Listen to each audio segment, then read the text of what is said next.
सर्वांना देवाने सांगितलं नाही की तू माझ्यासाठी उपवास कर, हे कर, ते कर, हो की नाही?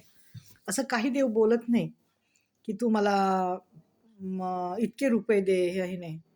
तू गरजवंताची गरज कर. एखाद्याला अन्न नसेल त्यांना तू दे, एखाद्याला पाणी नसेल तू त्यांना पाणी दे. म्हणजे कोणाची काही गरज असेल ना ती तू पूर्ण कर. आता 40 दिवसामध्ये लोक उपवास धरतात आणि देवाकडे इतकं काय काय काय काय मागत राहतात.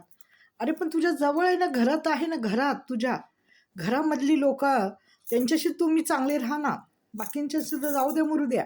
जग दुनियाचं तर जाऊ द्या. तुमच्या घरात जी 4 माणसं आहेत, तुझ्या घरात जे छोटं लेकरू आहे, त्याच्यासाठी तू मस्त रोज पक्वानं करत असशील, काही करत असशील, परंतु ते काही कामाचे नाहीत.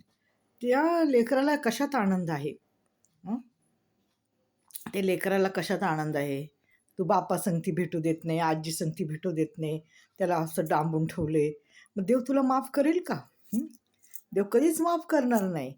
आता मज्जा आहे, आता असं वाटते की मज्जा आहे, मी बघा कशी सगळ्यांची जिरवते, मी कसं काय करते. वरचा जेव्हा तुझी जिरवेल ना, त्यावेळेस कुणी नसणार आहे तुझी बाजू घ्यायला. आणि त्याचं जे जिरवणं असतं, त्याची जी शिक्षा असते ना, त्याची जी काठी असते ना, त्याचा बिलकुल आवाज होत नाही. दम धरायचा, वेळ येऊ द्यायची. देवाने सांगितले, वेळ येऊ दे, मी आहे. मी सगळ्यांना शिक्षा करणारा मी आहे, तू काही बोलू नको.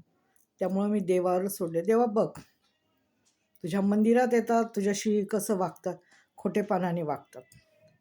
तर तू त्यांना त्यांच्या कर्माची शिक्षा दे. लहान लेकराशी हो, छोट्या मुलीशी. काय निर्दयी आई आहे बाबा, निर्दयी. म्हणजे मी तर अशी जगात कुठली सावतर आई पण एवढी वागणार नाही.